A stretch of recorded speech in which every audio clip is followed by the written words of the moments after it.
I can hear, but there is some echo. Uh, am I audible?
குரல ஒலிக்க வைக்க வந்துட்டவங்க அருமையான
Marches happening in all cities these days. There are a lot of people who wear masks. We have to move towards a situation where nobody has to wear a mask. But even in the earlier days when people had to stay masked, the people who were in the forefront clapping loudly and being visible were us trans people. Nalsa judgment has come, which is great. Many people have fought for it, but unfortunately, many trans people are till date forced to take recourse to traditional occupations like begging and sex work. There are a few people within the LGBT community who have had the opportunity to be educated and have achieved certain amount of progress, but many people in the lower strata have not gotten our dues. If you ask me what is it that we can do by 2047, you give fellowship to students to study at universities like Harvard. Make sure this is given to grassroots women from trans women from grassroots level. I ask them to join, give them sufficient resources. I want to see a day when trans women are lecturers here, trans men are students here, and trans women are PhD candidates in this very university. I would like to say thank you now, but I also want to end with a poem. We are fighting a war. We are fighting a war. Try and understand us. Don't take pity on us. Just give us our due. Thank you.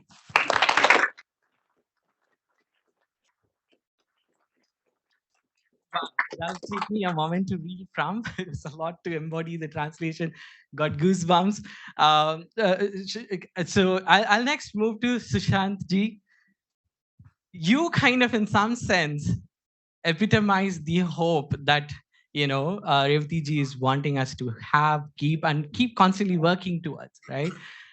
So you're like a global phenomenon, as they say. So the same question to you: what are the two things that's in your lifetime that you've seen that's changed significantly, and what are three things that you want to see by 2047 happen in India?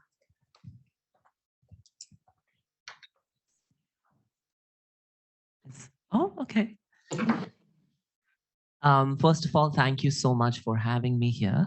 And all thanks to Ananya for organizing this. And Gowthaman, you are, doing this so well. I don't know why you're like feeling any angst. Or, I mean, give me your hand. Let me take your anxiety and throw it out the, it's gone. It's gone. But if you ask me, it's such a pleasure for me to even be sitting here. Is when because when Amma started the organization which she first worked for, I think we were all in school and we didn't know what being a transgender person was, but the representation or the misrepresentation we saw on screen in films, and it was very bad representation. um, and I knew for a fact that this is not me, and I saw a lot of women like her that were doing such good ground level and grassroots level work for trans women, especially from the Hijra community, which is, they are the ones that are most vulnerable to hate crimes, to not, they're not exposed to education or resources, as she said. And I said that, even then, the resilience in them we saw through, very many people. And that is what kind of ignited this fire in me to tell myself, when I looked in the mirror and I said that, if they have given so much of their blood, sweat, and tears for us to be ourselves, and if I deny that to myself, I'm not doing justice, not to me, not to her, and to her sacrifices, and to everyone who came before me. So I think that it's very true that, today when we celebrate Pride and we celebrate, if I can, as an artist in the public domain, come out and speak for us, I can only do that because people laid the foundation. And I think it's very essential to understand that India is such a diverse nation, and we have, I think we're the land of, we can say, sexual diversity as well, and gender diversity. It's just that, I think somewhere down the line we forgot that. And if you ask me, what has changed is the fact that, we didn't see us, people like us, sitting and talking to people like you in institutions like this.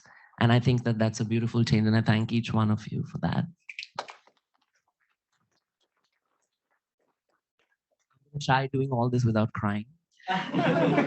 Yeah. No, this is a place where I guess tears are embraced and accepted. So feel free, let the dams break. Do we have Aqsa ji? Thank you. So sorry, Aqsa ji. I'm keep looking back. I can see you here. So you epitomize the hope that Revathi Amma laid out, right? Which is that people were at the mercy of doctors who had no clue what they're doing. And here we have somebody from the community being a doctor who has complete, kind of empathy and kind of, an embodied sense of understanding what the community wants and desires, right? Kudos to you. Thank you for your work.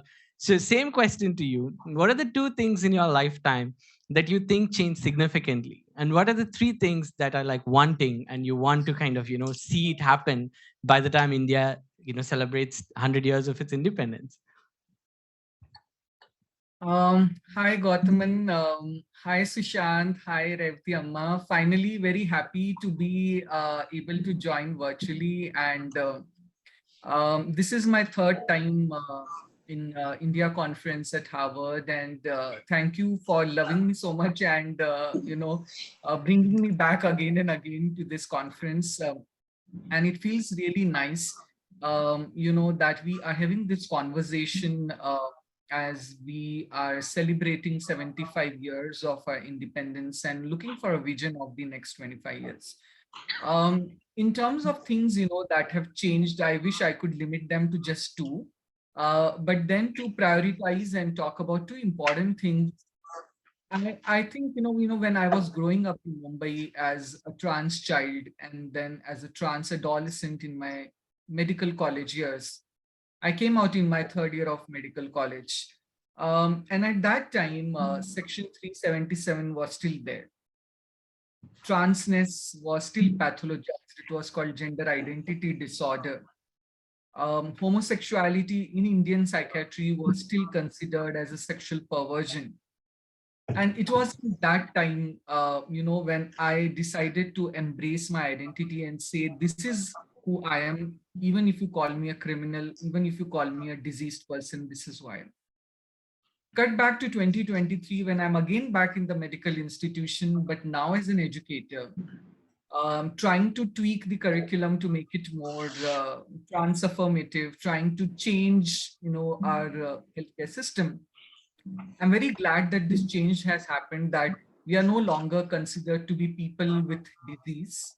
We are no longer considered to be criminals. We aren't called people with gender identity disorder. And I think this, this simple thing where you are no longer considered to be criminal for who you are no longer considered to be a person with a disease who needs a shock therapy to convert them into a straight human being. this itself, smells like freedom.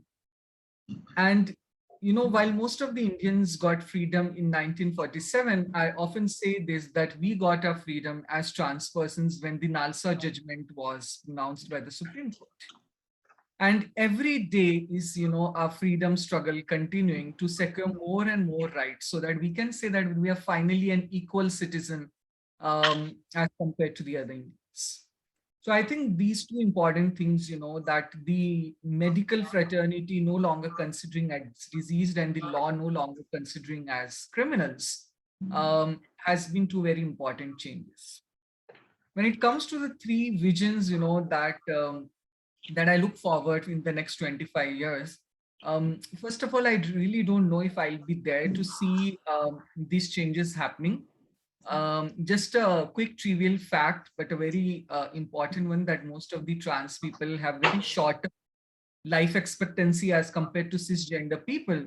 And somehow, we are, as a society, as a cishet society that does not accept trans people, that does not offer them the healthcare right, are taking away the lives of trans persons by pushing them towards mental illnesses and other diseases, and by also shortening their lives. And that's a question that I would like to ask the audience, and for them to take back home, that just give a thought to it, that we are not allowing trans people to live, or not live long enough, or not live equally. What are we doing about this? So the three important things that I want to see changes happening is, I mentioned that we have depathologized, we no longer consider transness as a disease. But still, if you look at gender per se in India, and especially in the context of trans persons, it's very medicalized. You're considered a trans person only when you undergo hormone therapy or some kind of surgery. Whereas the Hijra and the Kinnar community in India has long lived for centuries without undergoing any SRS. SRS does not define me as a woman. And I hope, in the next 25 years, that seeps into understanding that I don't need a surgery to prove that I'm a trans. I don't need an ID card to prove that I'm a trans. I don't need hormones to say that I'm a woman enough for the society to accept me. The second important thing that I would want is that right now, we look at LGBTQ people in silos. I'm only a trans woman for most of the folks, but I'm also carrying so many other identities which shape my existence, which shape my healthcare rights also. And I hope that this intersectionality that we are speaking of today becomes a reality, and not just my gender identity, but my other aspects as a human being are also respected, are also taken care of, when my rights are talked about. And the third important thing, I think, is there's this change of narrative which is happening towards trans rights, towards queer rights, and we are more and more going back to a very traditional mythological approach. I'm afraid that it's a slippery slope, which is, entrenched in the patriarchal and caste systems. And I hope we don't go on that path. We create a certain section of a trans persons who are supposed to be the ideal trans persons and alienate other forms. I also hope that we don't go on the slippery slope of what we see in other countries like United States, for example. When the last year, hundreds of laws have been passed by various states, restricting trans people, especially children and adolescents, from life-saving interventions or even access to washrooms. So I always say this, that when it comes to rights as trans persons, these, we cannot just take them for granted and say that, hey, I got the Nalsa judgment, we got a trans act, and now we're only going to go towards the path of progress. Around the world, there is increasing resistance. You see tough groups coming up. You see a lot of backlash. You see violence continuing. And I hope that while we make progress towards this, we don't go on the dangerous path that some other societies and nations have started to take. And I also very importantly feel that, I cannot only speak about LGBTQ rights without talking about human rights in general.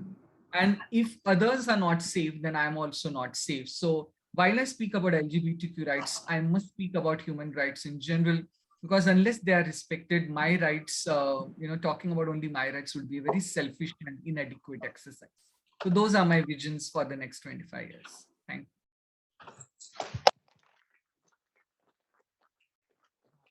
That made me want to be in your class. That was so clear and structured, and I was like taking notes furiously. Thank you so much. Those were some fantastic initial responses, and a lot of things have emerged in just that short span of time.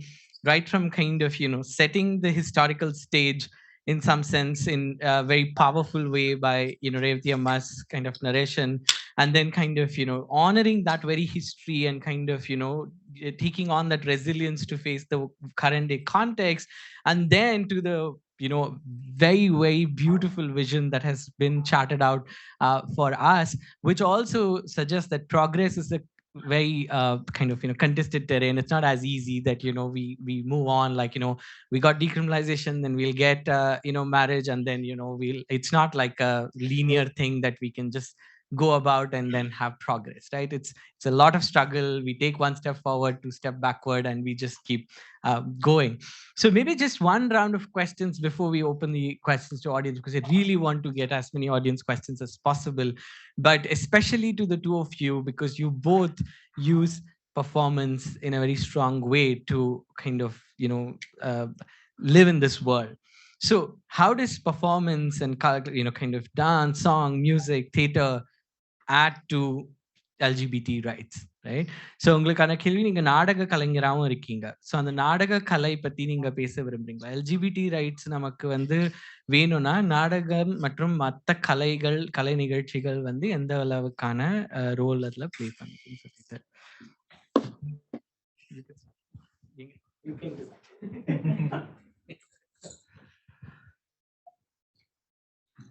பாட புத்தகத்துல இருக்கிறத படிச்சு ஒரு teacher உங்க முன்னாடி நடத்தும் போது மாணவர்கள் எந்த அளவுக்கு புரிஞ்சுக்க போறாங்க. அதே ஒரு பிளே டைப்ல, ஒரு நாடக டைப்ல, ஒரு கவிதை டைப்ல உங்களுக்கு சொல்லும் போது உள்ள ஆழத்துல அவங்க ஹார்ட்டை ஈஸியா நம்ம போய் டச் பண்ண முடியுது. அதை நான் உணர்ந்து இருக்கிறேன். நான் ஒரு ஆர்ட் மூலியமா ஒரு சமுதாயத்துல நடக்கக்கூடிய அநியாயங்களை எந்த வகையில வேணும்னாலும் நம்ம அந்த தியேட்டர் மூலியமா நம்ம பெர்ஃபார்ம் பண்ண முடியும், ஜனங்களை புரிய வைக்க முடியும் அப்படின்றத நான் தியேட்டர் பர்சன்னா சொல்லிக்க விரும்புறேன். அதுல எனக்கு ரொம்ப ஆத்ம திருப்தியும் கிடைக்குது எனக்கு. ஏன்னா என்னுடைய லைஃப் ஸ்டோரி, டிரான்ஸ்ஜெண்டர்களுடைய லைஃப் ஸ்டோரி வச்சு தான் இன்னைக்கு ஒரு 3-4 சோலோ நாடகங்கள், வேற 2 குரூப் நாடகங்கள்லாம் நான் பண்ணிக்கிட்டு இருக்கிறேன். இதனால மிகப்பெரிய மாற்றத்தை நான் நேர்ல பார்த்திருக்கேன். என்னுடைய எழுத்து, என்னுடைய நாடகம் ரெண்டையுமே பொதுவெளி சமூகத்துல மிகப்பெரிய தாக்கத்தை ஏற்படுத்தி இருக்குது. ஒரு டிரான்ஸ் மென்னை வீட்டை விட்டு வெளியில அனுப்ப வேண்டாம் அப்படின்னு சொல்லிட்டு தாயே, அவங்க ஒரு ஸ்கூல்ல பிரின்சிபாலா இருக்கிறாங்க. அவங்க அம்மாவே கூட்டிட்டு போய் மும்பைல ஆபரேஷன் பண்ணி அவங்களுடைய பாஸ்போர்ட்டை, ஃபீமேலா இருக்கிற பாஸ்போர்ட்டை மெயிலா அவங்க மாத்தி கொடுத்தாங்க. இதுதான் மாற்றம். அந்த தியேட்டருக்கு கிடைக்க, அந்த எழுத்துக்கு கிடைக்கிற மிகப்பெரிய வெற்றியா நான் பாக்குறேன். நான் இன்னைக்கு இந்த பேஸ் மட்டும் இவ்வளவு ஸ்ட்ராங்கா இருக்குது அப்படின்னா அதுக்கு காரணம் பேஸ் நல்லா ஸ்ட்ராங்கா போட்டுக்கிறாங்க. அதனாலதான் இந்த பில்டிங் ஸ்ட்ராங்கா இருக்குது. அப்படி அந்த பேஸா நாங்க எதை கருதுறோம்னாக்கா எங்களுடைய ஃபேமிலி தான் நாங்க கருதுறோம். ஒரு ஃபேமிலி ஒத்துக்கிட்டாலே போதும். எங்களுக்கு வெளியில இந்த மாதிரி பிச்சை எடுக்கணும், பாலியல் தொழில் பண்ணணும், போலீஸுக்கிட்டையும் ரவுடிக்கிட்டையும் அடி வாங்கணும் அப்படின்ற ஒரு பிரச்சனையும் எங்களுக்கு வராது. எனக்கு அம்மா அப்பா சப்போர்ட் வேணும், எனக்கு எஜுகேஷன் சப்போர்ட் வேணும். இது ரெண்டும் தான் மெயின் எங்களுக்கு வேணும். இப்ப இந்த ரெண்டும் கிடைக்கணும் அப்படின்னு தான் எங்களுடைய ப்ராப்ளத்தை நான் ஒரு தியேட்டர் ஆர்டிஸ்டா நான் நான் எடுத்துக்கிட்டு போறேன். அது சில மாற்றங்களையும் நான் கொண்டு வந்திருக்கிறேன். இவங்களுடைய யூனிவர்சிட்டியில நாடகம் பண்ணேன், பிராண்டிஸ்ல, அப்புறம் பிரின்ஸ்டன்ல பண்ணினேன், ஹார்வர்ட்ல கூட கேட்டு லாஸ்ட் டைம் நான் வரும்போது. ஏன்னா அந்த சமயத்துல அவங்களுக்கு டைம் கிடைக்கல. ஸோ தியேட்டர் பவர்ஃபுல் அப்படின்னு தான் நான் சொல்லுவேன். நான்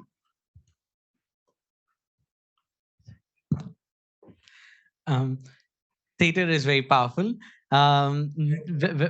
When a teacher takes a text and introduces something through the text, there is a kind of limited way in which the students can be engaged with. But when you use poetry, art, and theater, you can connect with people at a deeper level. And I also find theater as a deeply satisfying endeavor. I do a few performances, both solo and in a group, where there has been a remarkable impact on the public through these performances. For instance, as a result of some of my performances, I know of a trans man whose mother was so supportive that she went on to take him and get his passport changed from female to male and support him with surgery. If this building in which we are sitting today is strong, it's because the base must have been laid very strong. Similarly, for us, the base is that of family. If the family accepts us fully, then we don't need to be beaten up. We put ourselves in harm's way and get beaten up by rowdies and police and so on. To question and challenge this violence, I started using theater as a way to engage with larger social issues. And in fact, I've performed at Brandeis, at Princeton, and hopefully at Harvard too sometime. And I want to conclude that theater is very powerful.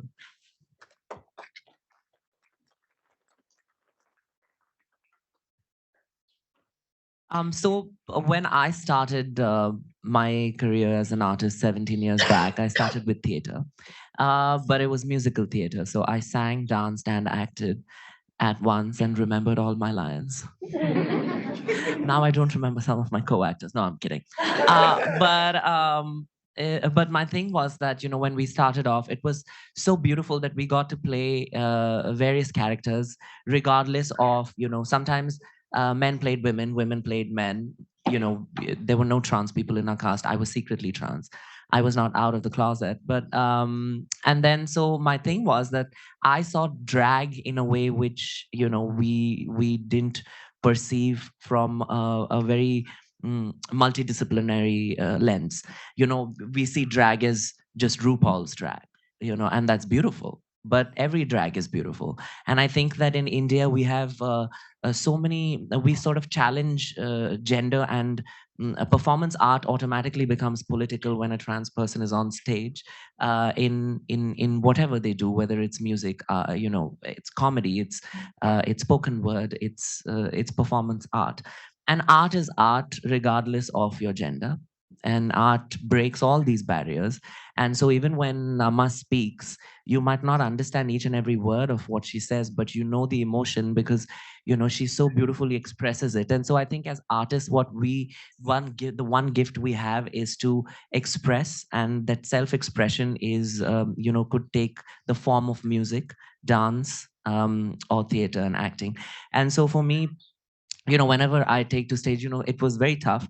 I have to tell you, but I must tell you, I see some familiar faces because on my international debut on television, Akshay was the one that kind of styled all my looks, and we incorporated a lot of Indianness and our cultural heritage. And we have Shubhika, who designed my first outfit for my first episode. So, we need allies. Akshay is not ally. Akshay's ally, but like my mother. Okay. Yeah, but as she said and mentioned that we need family support. And Akshay, right from the time when I identified as male and I represented India at Mr. Gay India, has been my constant support because I couldn't afford these fancy designers and clothes. Shubhika has been kind enough to give it to me on rent, and I had to return all the clothes to her without any scratches and all that, because you have to buy it then. Otherwise. So my thing was that, when I went there and I could wear this finery, I did not believe that trans people could first stand there, represent your country, and be referred to by your country's name first and then your name. So for me, it was a very big deal. And that could only be possible because of my performance art, but also not to deny the support that we have. And when we call each other a community, I think that we need to understand the sentiment of community that we share. As you said, as Amma said, that, not everybody might have that family support, but the beauty of queer people is we get to choose our families. We have chosen families. And for me, I think that okay to clap. As Amma said, people get scared of our claps. We don't get scared of your claps. Please clap as much as you want. The rocket welcome. So, and then, when I go on stage and I'm like, So when I speak, it's just this, you know, and I have 4 octaves all in one throat. And so when I go on stage and I speak and I'm like, good evening, and they're like, what? Who's that? Who's speaking for her? Like, you know, and then I'm like, Komalakaya ki mohamaya punavat sandananale sunyat sajale rupyat bhijale. So it's like, you know, when you go from there and then you're just like, I sang in Marathi. It's my state language. But and then the thing is that it's so to see the awe in people's eyes, in and to be like, wow. At that moment, they then don't see your gender. They don't see, you know, it should not be seen in the first place. It's like you're presenting art as art. And I think that, you know, when you do that and you transcend as the audience, when you transcend from judging someone for how they look or what they are outside of their art, and to just become one with their art. So as an artist, I have succeeded then, and as an audience, then you have completely fully enjoyed my art. And I think that that's very beautiful. And I hope and pray that this happens to be, I've been lucky enough for this to be the 5th country that I've already been to in this year. And yeah, but you know how it is. You know, she wore her big girl blazer and she came out with her nails painted, and she said she's sitting next to Amma, so she better talk like, she better, you know, have a good speech. She better work. She better work. All right. Yes. Yeah. I'll sing a little more later.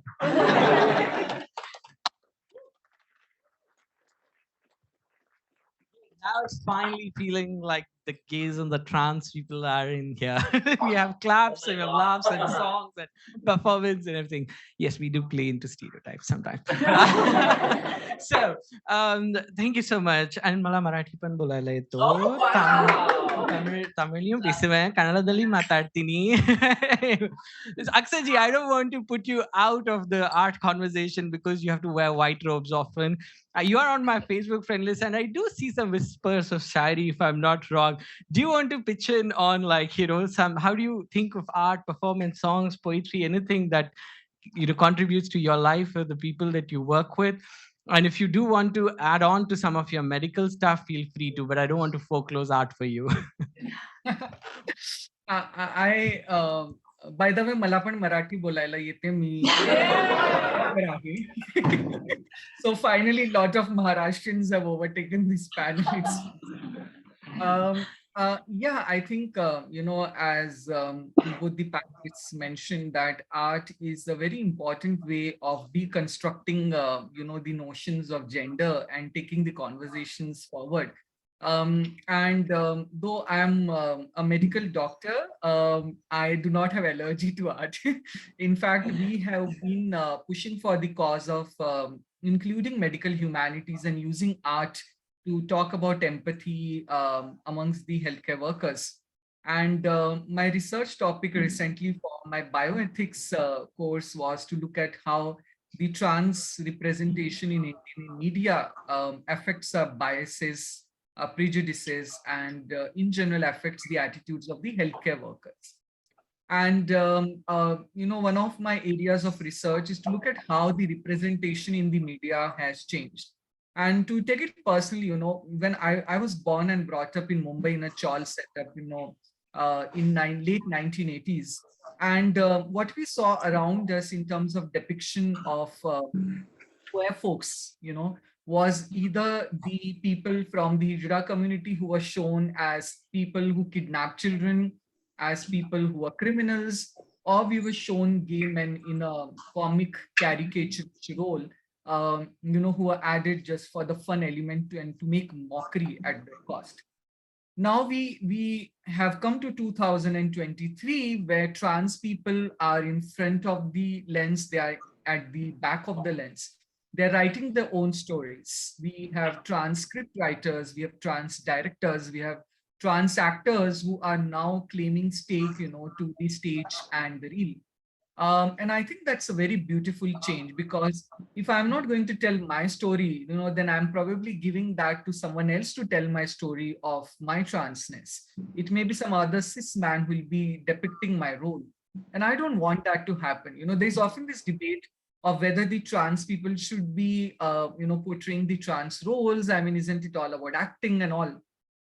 But can we, in today's time, imagine a man playing a woman's role, just because it also used to happen centuries back in India, for example, in a theater?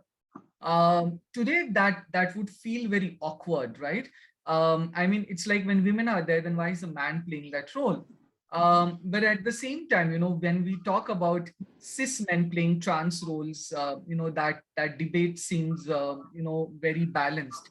So it's important that we give opportunities to trans people to tell their own stories, to depict their own lives. And I think, stories, art, these are very important ways of, helping people understand the diversity. I always say this, that we may have laws, we may have very progressive laws, but laws alone cannot change the homophobia and transphobia that we encounter in our daily lives. It cannot change the attitudes that my parents have towards my transness. It cannot help my families accept me better. No law can really push them for that.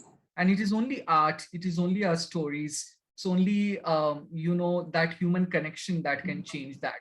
So I do use poetry and shairi. In doing that, it's more of an act of rebellion.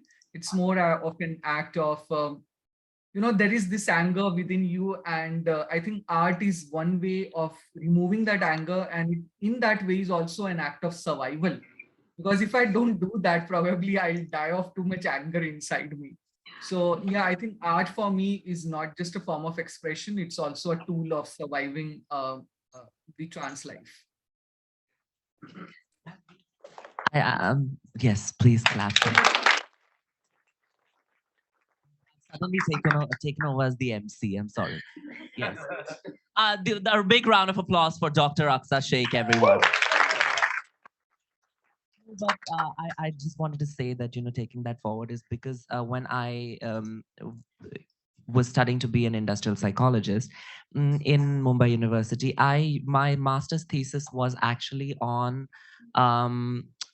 we had two master's theses, and the first one was how dance therapy alleviates stress.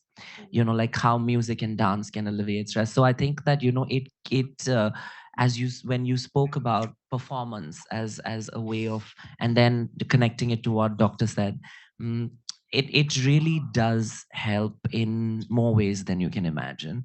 And we've tried this in corporate settings, and um, even in schools, and even with children with disabilities.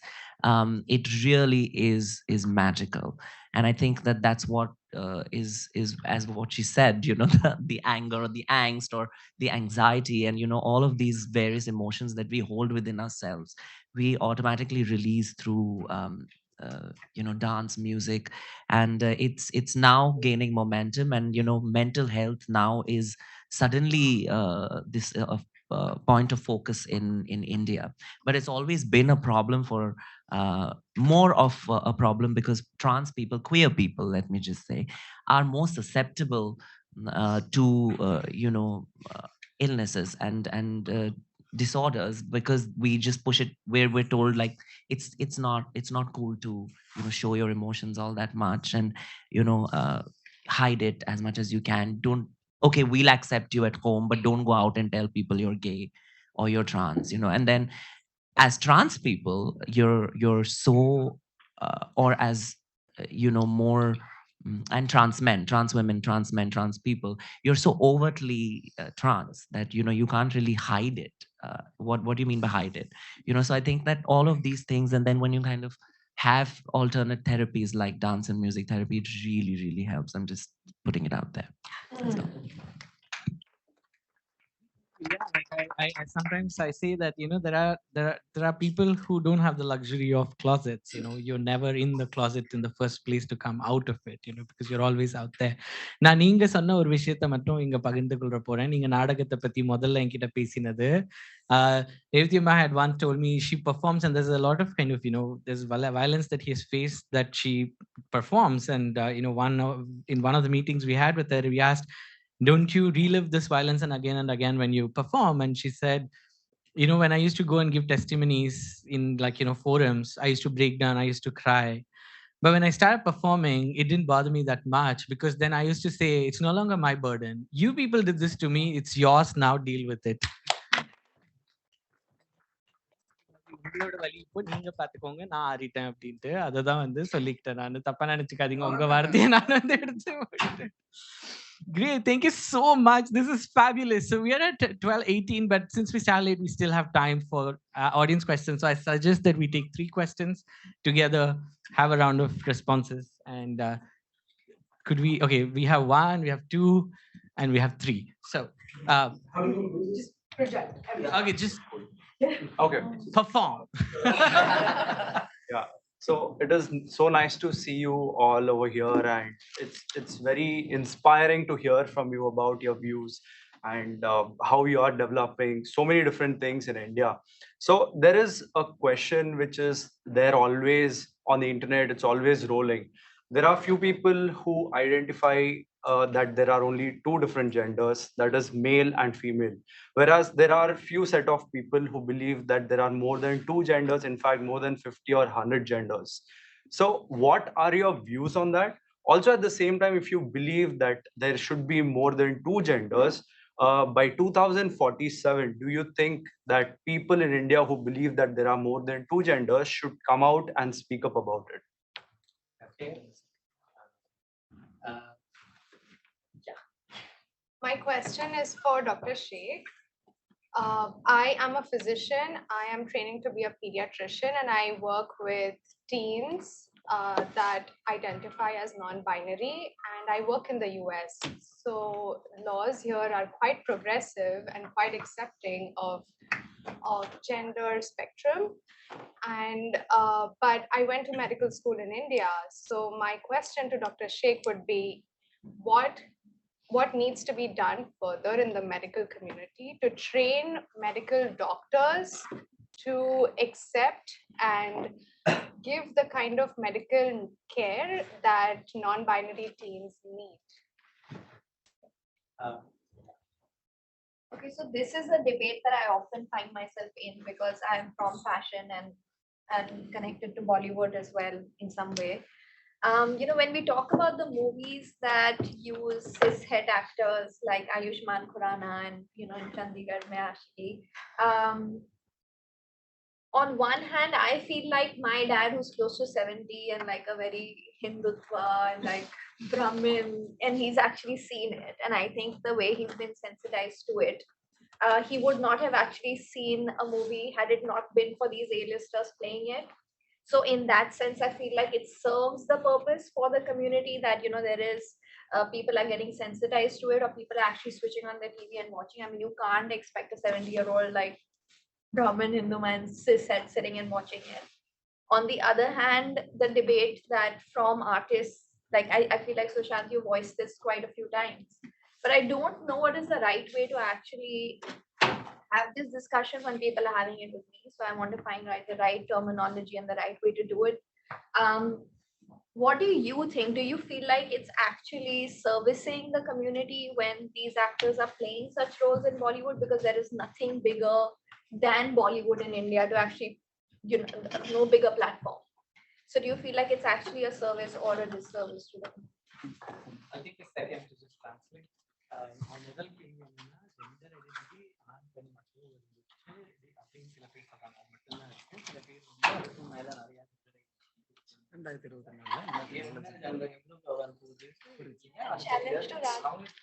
படங்கள்ல அது பரவாயில்ல, okay, அதனாலயா அந்த படத்தை புரியுதுன்னு சொல்றாங்க, இல்ல அப்படி பண்ணக்கூடாது. Okay, we can go in whichever order. I know there was a specific question for Dr. Shaikh, and the other questions, of course, or any of you can take. Can I just take that, please? Everyone put up fire extinguishers. Check. No, but it does make it's a point of debate. Also because you have to understand that yes, Bollywood is huge but so are other industries which are, in the Indian film industry. And I think that other films, other regional languages like Tamil and Telugu and Malayalam and even Kannada, in even Marathi, have had beautiful depictions of trans people, and have had in some way or the other aligned it in a way where there will be a trans person may not be playing the protagonist. If that's the debate, for me, honestly, I think trans people should play trans roles, because if this is the thing, and I've no shade to the actors playing these, but if you had to ask, our parents might be the same age. My father doesn't consider them, he doesn't even know who they are. And it's no shade, but my thing is that now A-listers is like a subjective this thing, so it's basically the message is good. But my father said to me one thing is like, why couldn't Navya play this, or why didn't I could not believe that that's a trans person. Every trans, you have to also understand that every trans woman, it does is goes through the process of transition, goes through the process of therapy, and she just doesn't see, the thing is, so that was not explained as well. And then when you just show a beautiful girl, every trans woman is not this drop dead gorgeous also, no, so there should be some reality to it. So my thing is, my father is like, now he's dealing with a trans child, so the thing is that, not to like, he's not told me tu itni khoobsurat nahi hai. But my thing is also, at the same time, you have to understand that it's a process. And this whole thing about like, now these A-listers also became A-listers after doing some 700 films. But if we're not even getting 7 minutes in one film, it's just, then you are monetizing my transness and not giving anything back to people. Open the door. Which door? To them, to the bank? Stories. I just think that it's the way we look at it. For me, I would still say that the story was beautiful. There are certain stories that are beautiful, but why could you not have, in that sense, have somebody who is an A-lister, and then opposite that person, you cast somebody who's a trans person to play a trans role? Okay, can I just pipe in, because I actually worked on that film? Yes. So yeah, But it's not just that film. I'm just I know, saying. but specifically to this film, and also you obviously are like my child, as you know, and I work very closely with you. I have to always traverse this line between what is. Yes. I've had my own journey of coming out, dealing with it, living abroad, living back in India, all of that spectrum. Drama happens. You deal with it and you put up a public front and you like, yeah, pretend everything's great. But when they called me for that film, it was actually to replace the understanding that the director was like, I'm not getting the voice that I need. So I need representation from the community to be able to speak to it and inform it. So for that, like, I discounted that to that level. I didn't say that, yeah, great job, like, congratulations. But then at the same time, I was trying to understand the emotion of this. And this whole spectrum is very nuanced. It's everyone's journey is very different on this whole process. It's a whole process, right? Like, you are somewhere, the way you are, how you are is incredible to me, from Mr. Gay India to here, to being here, speaking at Harvard. Like, I mean, it's incredible, right? But at the same time, some people, majority of the people, we have to not forget that the privilege with which we come to be able to even participate and be privy to like all of this Netflix and sitting at home. Absolutely. Is a micro percentage. But my thing was that, in these films, again, is that the lead trans person is played by a cis het person, and then they had a trans person, a trans woman, who was begging on the streets. Okay, so this water runs deep, and I'm going to, and I think we have opened a Pandora's So why are we box. always, no, my thing, but why are we always shown like we're indulging in sex work and begging? Because that's exactly what we're saying. As artists, so there's somebody. Yeah, no, so sorry, just to, because I want Dr. Aqsa to respond to that question, and then I also want to give Revathi Amma the word on this art question, and then we might run out of time. Aqsa ji, your answer to the question by the doctor. Yeah, so thank you for that, very important and significant question. And in India, I've been engaging, especially lately, with pediatricians as we shift our focus on healthcare of trans children and trans adolescents because their needs for healthcare is much higher. And I also want to draw attention to what's happening on the front of intersex persons in India because it's a minority within the queer minority and often not talked about. Um, while trans people are legally recognized and intersex people also legally recognized within the Trans Act, it is still not a crime or punishable in India to perform sex normalizing surgeries on intersex children to convert them literally into one of the binary sexes of male and female. And there was a question on, are there only two genders? Forget about gender, which is a very social construct. Even when it comes to biology, there are not sexes. We have intersex persons, and again, not all intersex people are of one type. You have 30 plus intersex variations present. So even when it comes to sex, we have multiple types of sexes. So gender definitely can't be put into that. But what I'm trying to say here is that currently we look at sex, we look at gender from a very medical lens. And that's my vision, that we demedicalize gender, that intersex children get the right to decide about themselves when they grow up, unless it's a life-threatening condition, no intervention should be performed on them just to put them into the binaries in order to relieve the dysphoria that the parents are having. It's only very recently in India that conversion therapy is banned for doctors of modern medicine.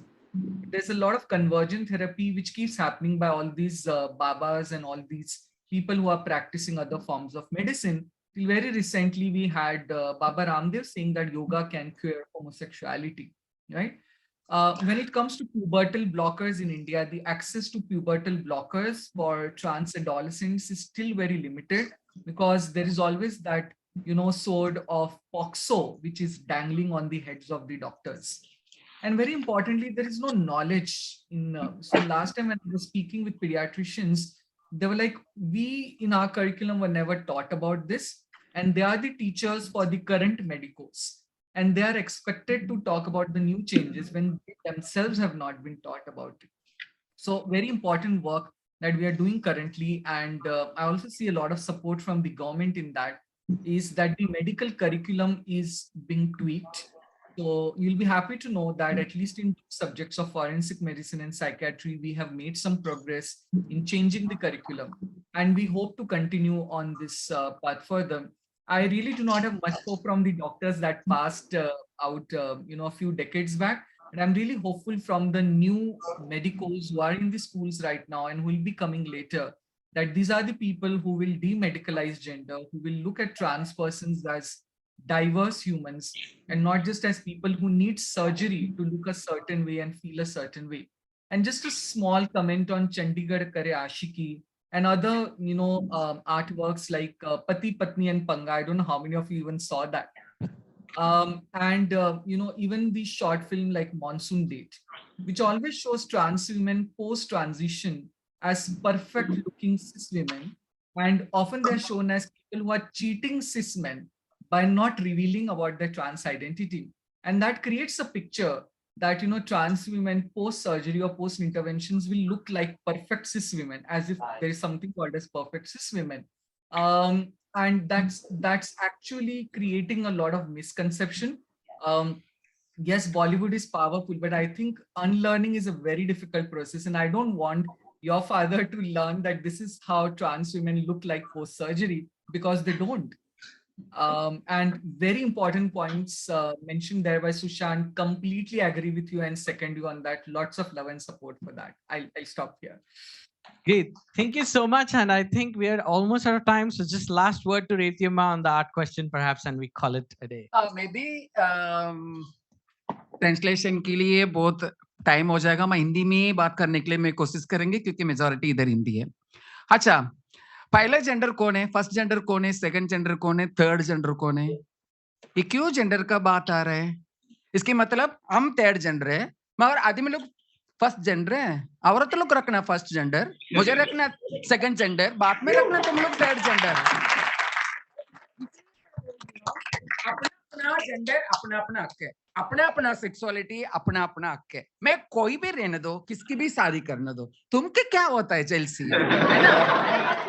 ये 47 में ये gender को पूरा झाड़ मार के भगाना ना चाहिए। बिल्कुल जेंडर नहीं है, सेक्सुअलिटी भी नहीं रहना है। मैं कोई भी रहता बाबा, हम इंसान है, बस इतना है, हम सारे इंसान है। मारेगो तो मुझे भी पेन आएगा, तुझे भी पेन आएगा। काय के लिए जेंडर, तुम पहले मैं दूसरा, हाँ? केवल औरत है तू, ये क्यों औरत बोलो तो इतना केवल थोड़ी अपने इंडिया में कुछ भी कर सकता है, वो भी दलित औरत बोलोगे तो उसको कुछ भी कर सकता है। इसलिए वो जेंडर को लॉक मारना चाहिए। 47 में जेंडर कॉलम नहीं रहना चाहिए, कॉमन बाथरूम होना चाहिए, बस यही है। सिनेमा का बारे में मैं आ रही हूँ, सिनेमा में कोई भी किसी रोल कर सकता है। मैं भी आदमी का रोल कर सकती हूँ, मैं भी औरत का रोल कर सकती हूँ, तुम भी आदमी का औरत का रोल कर सकते है। मगर 1 करोड़ डाल को पिक्चर निकाल रहे हैं, 5 करोड़ हम पैसा कमाना है। इजराइल को इजरा पात्र लगाए तो कौन पिक्चर देखेगा? अच्छा हीरो को पकड़ना बाबा, है ना? केरला में है ना, उसका नाम क्या है? पृथ्वीराज को डालना है, नहीं तो उनका बेटा को डालना, कौन को? जयराम का बेटा। तंगम पिक्चर में है ना, हाँ, तंगम का पिक्चर में आया था ना, वो उसको डालेंगी, पैसा बहुत मिल जाएगा। रेवती की पूछेगा तो कौन पिक्चर देखेगा? हम कैसे पैसा कमाएगा? और लोग लात मारो सिनेमा के बारे में, मेरे को इतना भरोसा नहीं है, इसलिए हम थिएटर में चला गया। क्योंकि सिनेमा में तुम लोग को पैसा कमाने के लिए तुम बोल रहे हैं, और मीडिया में आपको सिर्फ सिनेमा का जो ऑडियो प्रोग्राम होती ना, इजराइल को पाप पिचारे लोग है, उनके खाना भी नहीं है, काम भी नहीं मिलता है। अरे तुम्हारा पिक्चर में थोड़ी तुम काम दिया है, हमारा रोल के एक आदमी डाल दिया, एटलीस्ट छोटा मोटा रोल तो देना, कुछ नहीं है। लेकिन मीडिया में इतना बड़ा बात करता है डायरेक्टर को, इजराइल को कुछ काम नहीं मिलता है, वो लोग को पाप पिचारे लोग है। शर्म नहीं आते तुम लोग को?